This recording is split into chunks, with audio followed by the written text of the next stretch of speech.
जो मेरे पास है वो मेरी आज्ञा में नहीं तो हर समय दूर है। और जब बिहार के पूर्व हमने बात की तो बड़े दुखी हुए गुरुजी और बताने लगे वो पत्र का विकरण। वो विकरण अपने सागर शहर को कलंकित किया जिसने। आज विषय नहीं है, लेकिन हम विषय से विषयांतर भी नहीं होना चाह रहे हैं। आज हमें खुशी होती आज गुरु महाराज होते और हम ज्येष्ठ मुनिराज का 46वां दीक्षा दिवस मनाते हैं। गुरु महाराज बोले, मुझे इस पत्र ने निचोड़ दिया है, आंखों से आंसू आ गए, निचोड़ दिया है, झकझोर दिया है। जैसे ही न्यायिक हिरासत होती व्यक्ति की, बोलते मैं क्या करूं, मैं तो ये समझ रहा हूं कि कोई पूर्व जन्म का बैरी मुझसे बदला ले रहा है, बस मुझे समता से सहन करना है, बस अब बहुत हो गया, कुछ नहीं करना। मैंने अपने लिए क्या किया, मैंने क्या अपने नाम कुछ किया? सबको अपनी अपनी जिम्मेदारी दे दी। क्या मैंने किसी की प्रॉपर्टी को लिखाया? हमसे बोलने लगे, बड़ी दर्द बयां कर रहे थे, क्योंकि हम थोड़े से मस्ती के मूड में रहा करते थे, तो अति लगाव के कारण भी हमें कभी कभी कुछ ऐसी बातें बता दिया करते थे। बड़े हम भी दुखी हुए, वो भी दुखी हुए। आखिर क्या करें हम? अब हमने सबको अपनी अपनी जिम्मेदारी सौंप दी। आप विकल्प ना करें। मुनि श्री सोम सागर जी के साथ आप पांचों मुनिराज कुछ जिले दिए थे, वहां पे भ्रमण करें, अच्छे से धर्म यात्रा करें, दर्शन करें, प्रभावना करें।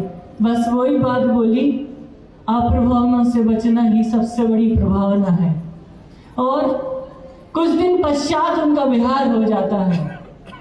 और बिहार आप सबको मालूम है, जब चंद्रगिरी पहुंचते हैं गुरु महाराज 2023, वो रास्ते में विचार करते हैं और उस समय भी उन्होंने कहा कि मेरी कुछ जिम्मेदारी और रह गई है, मुझे ऐसा लगता है कि मैंने जिम्मेदारी ली, उन्हें पूर्ण करना है, तो मुझे चंद्रगिरी जाना होगा।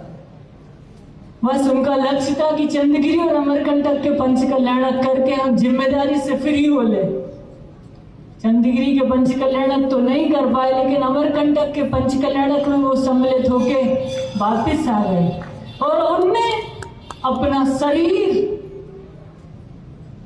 क्रश कर लिया। सिर्फ क्या और किसके लिए?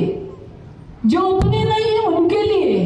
अरे हम धर्म ध्यान करने में जो हमारे लिए बाधक बन रहे हैं, अब चलो हम इस दुनिया से दूर चलते हैं।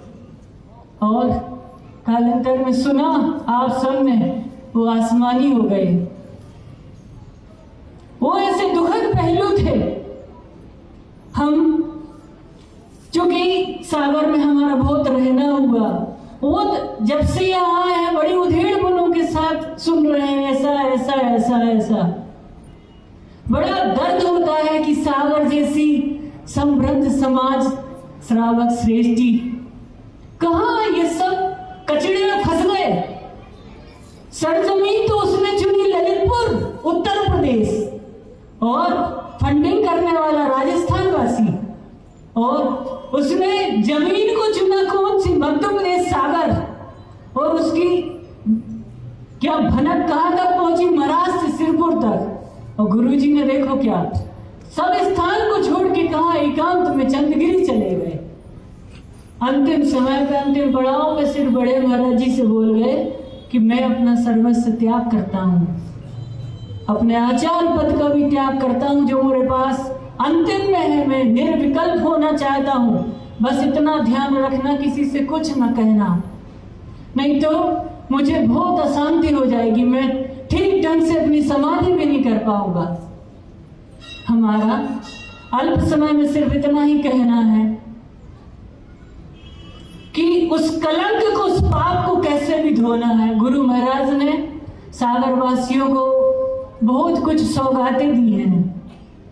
वह मोरा जी का अति सहकारी क्षेत्र सन 1980 का दिवस देखें अब, जहां दोनों ज्येष्ठ निर्यापक श्रवण को उन्होंने दीक्षा दी, कुछ सोच समझ के दीक्षा दी। एक उस समय हौसला हुआ करता था लोगों का, श्रावक श्रेष्ठियों का, कि आप तो ये स्थान चुने और गुरु जी के तपोस्थ स्थली बोल दें, बल साधना स्थली बोल दें।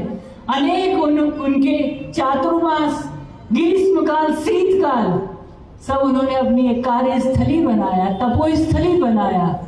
हम सिर्फ इतना कहना चाहते हैं, इस कालिक को मिटाना है दिल और दिमाग से, स्थान से, क्यों भी वह कालिक हमारे गुरु जी को लेके गई है। उन्हें अल्प समय में जाने के लिए मजबूर किया है। उन्होंने तो, वो तो श्रेष्ठ साधक थे, उसे बोलते थे कि मुझसे किसी की आवश्यकता नहीं है। यहाँ की ज्येष्ठ मुनिराज भी थे, परम पूज्य निरामय सागर जी महाराज जी भी उपस्थित थे। ये उन्हें नमोकार मंत्र सुना रहे थे, गुरु महाराज खुद बोलते थे। इतने सजग पहरी थे, ऐसी निर्दोष चर्या के धारी, जिन्होंने पूर्ण संलेखना व्रत पूर्वक सुमरण समाधि मरण किया, पूर्ण चेतना और जागृति के साथ ऐसी पवित्र पावन भूमि चंद्रगिरी सिद्ध भूमि में परिवर्तित हो गई।